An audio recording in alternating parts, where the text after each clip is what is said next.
Assalamualaikum warahmatullahi wabarakatuh. Alhamdulillah, pada kesempatan di tahun ajaran 2021-2022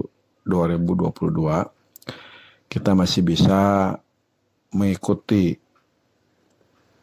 rangkaian pembelajaran yang diawali dengan penyelenggaraan PLS, pengenalan lingkungan sekolah. PLS ini menjadi wahana bagi para siswa kelas 10 untuk menyesuaikan kultur pembelajaran dari model remaja, SMP, madrasah, menjadi dewasa, ke arah kultur baru yang tentunya akan berbeda, yang akan diterapkan di SMA, SMK, maupun di SMLB. Sebagaimana yang digariskan oleh pemerintah. Kemudian juga program unggulan dari pemerintah pusat, pemerintah provinsi, maupun dari cabang dinas. Dengan MPLS ini kita berharap pengenalan lingkungan sekolah ini bisa dilakukan lebih cepat, sehingga siswa bisa memahami bagaimana implementasi pembelajaran yang akan diterapkan oleh sekolah. Dengan catatan, kita sama-sama tahu bahwa pandemi ini mungkin berakhir, tapi COVID-nya tidak. Sehingga model pembelajaran jarak jauh, apakah daring maupun offline, ini menjadi sesuatu yang baru, yang harus dikuasai, yang harus dibiasakan, bukan hanya oleh para guru dan internal sekolah, tetapi juga para siswa.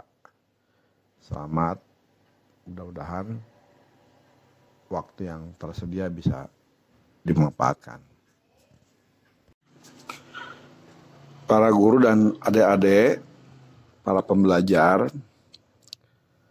di tahun ajaran 2021-2022 yang dimulai bulan Juli sekarang ini, ada beberapa hal pokok yang menjadi perhatian setiap sekolah, termasuk di dalamnya adalah pengelolaan pembelajaran yang akan adik-adik hadapi. Yang pertama, tadi saya sudah disampaikan dari awal bahwa pandemi mungkin berakhir, ya, berubah menjadi endemi atau skala lokal. Sehingga pembelajaran tidak lagi kembali kepada pembelajaran model lama yang berbasis tatap muka. Sekarang kita harus menyesuaikan dengan model baru, kebiasaan baru, dan kenormalan baru. Kita sebut adaptasi kebiasaan baru. Sehingga pembelajaran jarak jauh, apakah melalui online, idealnya sih melalui online, ya, melalui aplikasi. Tetapi kalaupun itu tidak memungkinkan karena alasan ekonomi, alasan jaringan dan sebagainya, bisa dengan model offline, modul atau dengan guru kunjung atau berkumpul di beberapa titik pertemuan. Semua itu tentunya perlu kedewasaan dan kesadaran diri kita masing-masing. Sehingga adaptasi kebiasaan baru ini menjadi sebuah kenormalan baru yang harus diakui dan kita lakukan. Sehingga adik-adik tidak lagi berharap setiap saat bisa mengadakan pembelajaran tatap muka di sekolah. kebiasaan-kebiasaan pembelajaran sekarang akan berbasis rumah dan lingkungan. Ini cukup luar biasa karena rumah itu menjadi salah satu media lokasi pembelajaran. Mulai dari bangun pagi, masuk ruang kelas, walaupun online ya, kemudian bagaimana mengatur waktu, sehingga aktivitas lain juga masih dilakukan ya. Jangan sampai gara-gara adaptasi kebiasaan baru, adik-adik malah sehari penuh ada di dalam kamar. Alasan belajar, padahal di rumah itu banyak kegiatan lainnya. Justru juga bagian dari pembelajaran. Bagaimana membantu orang tua, beberes rumah, menolong ibunya misalkan masak nggak ada air, angkut galon, ya ada lah gitu. Harus bisa membantu, bisa mengatur waktu, kapan saat belajar, kapan saat bermain, dan kapan di sela-sela waktu itu bisa membantu orang tua, bahagiakan mereka, karena mereka lah yang all out selama ini mendukung dan mencukupi kehidupan anak-anaknya. Kemudian yang kedua, pada momen tertentu bisa jadi adik-adik ke sekolah, sehingga kegiatan ke sekolah bukan lagi tentang penyampaian materi dan pembelajaran, tetapi tentang evaluasi dan mungkin sedikit penguatan ya. Karena adik-adik ke sekolah itu paling proporsinya ya hanya 30%. Kalau satu minggu ada 5 hari ya, mungkin dalam seminggu hanya sehari 2 hari ke sekolah. Sehingga tidak memungkinkan pembelajaran itu dilakukan di sekolah. Tetapi manakala ke sekolah itu paling untuk digunakan evaluasi, ya, kemudian hal-hal tertentu mungkin perlu dikuatkan.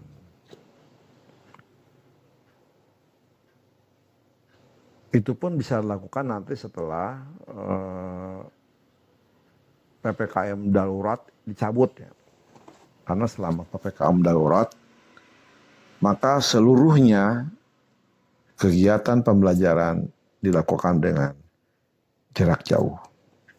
Tapi setelah dicabut, maka pembelajaran menjadi kombinasi antara jarak jauh dan sekolah. Tapi tadi di sekolah itu hanya untuk evaluasi dan penguatan, sehingga tetap saja kebiasaan-kebiasaan pembelajaran dengan jarak jauh, online maupun offline, di rumah atau di lingkungan rumah, ya, itu menjadi hal baru yang memang harus dibiasakan, harus ya dinikmati gitu. Karena itulah cara terbaik yang jauh lebih aman dan efektif di era sekarang ini.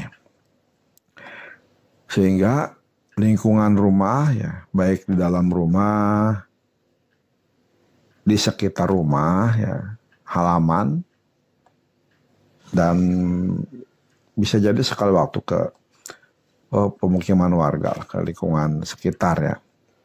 Itu menjadi basis pembelajaran. Bagaimana kita menunjukkan semangat nasionalisme misalnya dengan cara apa? Pasang bendera itu pada saat upacara hari besar ya, pasang bendera. Patriotisme ya, kita mau menolong saudara. Kemudian berjiwa sosial, ya kita beresin rumah, kemudian respect terhadap orang tua gitu ya.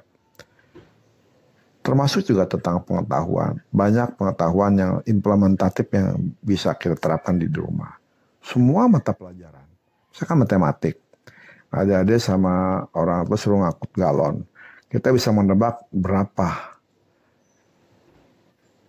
volume galon. Mana jari-jari, mana tinggi gitu ya, mana lingkaran gitu ya. Di sana ada tentang pembelajaran.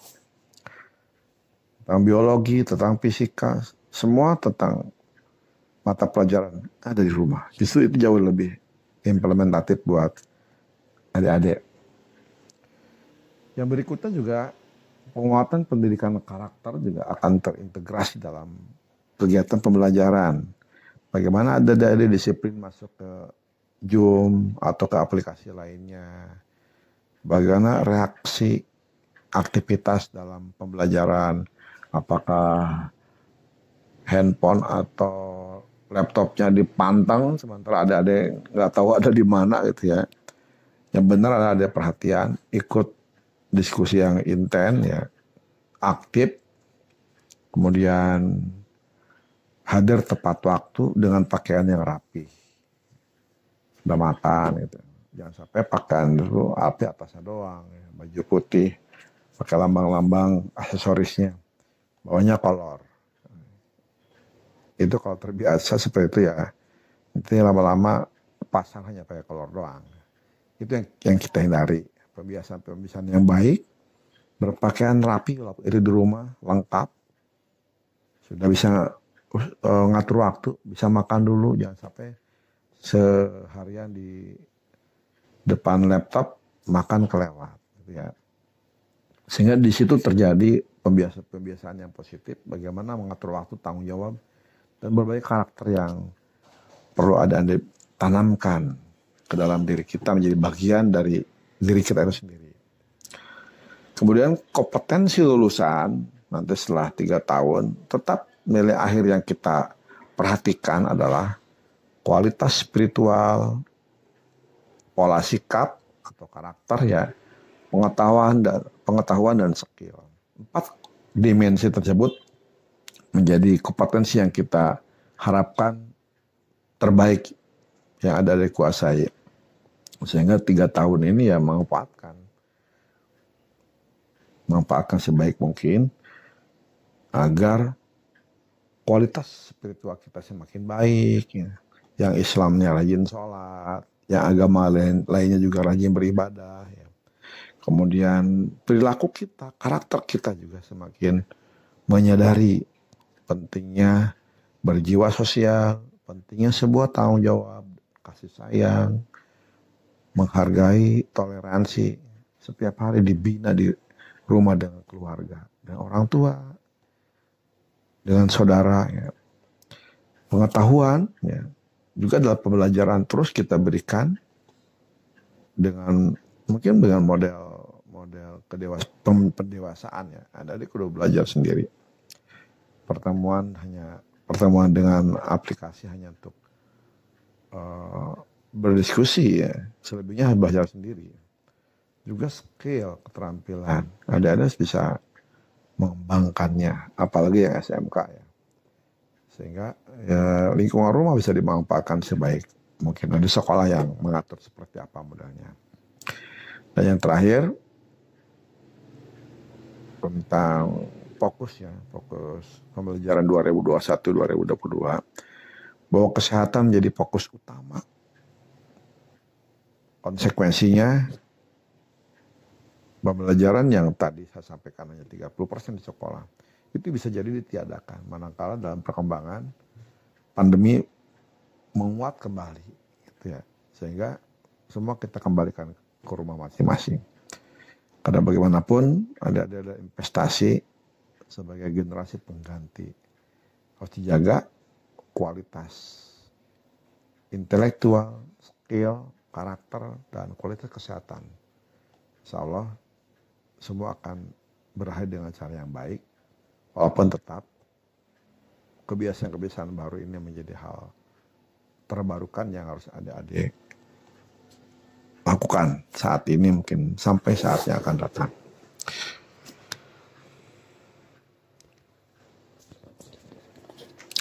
Adik-adik, dari keseluruhan yang tadi saya sampaikan, harapan besar dari kami sebagai generasi old ya, atau juga pemerintah saat ini, kita berharap kesadaran dalam diri adik-adik itu betul-betul bisa menguat. Pahami, adik-adik adalah generasi unggul, berhak untuk sukses, berhak untuk menjadi orang yang hebat. Karena apa? Sebuah kreativitas, kemampuan fokus, kemampuan ingatan, itu bukan tentang sesuatu yang kamu miliki. Bukan tentang sesuatu yang adik-adik miliki. Tetapi tentang apa-apa yang kamu lakukan. Tentang terlatih dan tidak terlatih. Artinya, semua itu bisa diusahakan melalui pembiasaan dan keyakinan. Semua orang punya hak yang sama. Semua siswa punya kesempatan yang sama. Biasakan sepok. Ucapan adalah doa. Saya mah apa sih orang biasa? Itu keliru.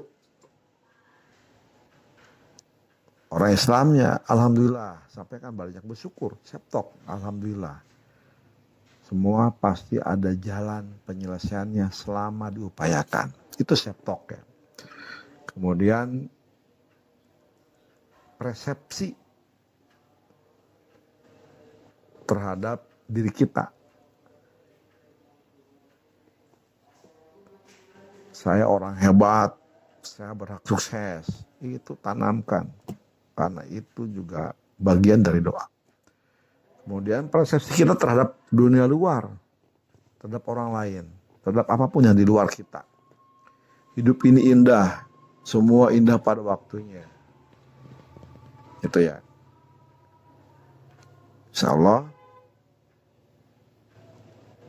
semua bisa diupayakan asal sabar. Karena sebuah pembiasaan itu butuh kesabaran. Dan butuh keyakinan. Keyakinan akan terlihat dari apa yang ada diucapkan, apa yang ada dipersepsikan terhadap diri sendiri dan orang lain.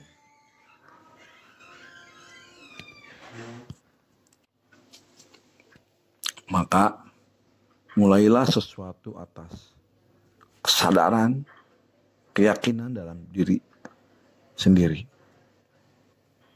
Umpama telur nih, telur ayam, telur bebek, telur angsa ya. Kemudian kita berikan tekanan dengan berbagai cara dari berbagai arah, maka dia akan pecah. Apa yang terjadi? Kalau telur pecah dengan tekanan dari luar atau ditakol ke sendok gitu ya, maka dia akan berakhir di penggorengan. Atau mungkin jadi bagian dari bahan baku kue. Tapi kalau telur ini dirami, kemudian tekanan luar biasa dari dalam, pecah dan keluarlah seekor itik. Telur pecah karena tekanan dari dalam, maka hal-hal besar akan segera dimulai. Itulah adik-adik. Adik-adik harus mampu bangkit atas kesadaran dan keyakinan diri sendiri untuk mengembangkan kompetensi, meraih cita-cita. Mudah-mudahan kita semua berdoa pandemi segera berakhir dan Indonesia segera bangkit. Adik-adiklah calon generasi yang akan datang yang akan merubah semua ini sehingga menjadi lebih baik. Terima kasih. Saya Kepala Cabang Dinas Pendidikan Wilayah 4 Provinsi Jawa Barat menyampaikan selamat mengikuti pengenalan lingkungan sekolah. Semoga Allah Subhanahu wa taala meridhoi kita semua. Wassalamualaikum warahmatullahi wabarakatuh.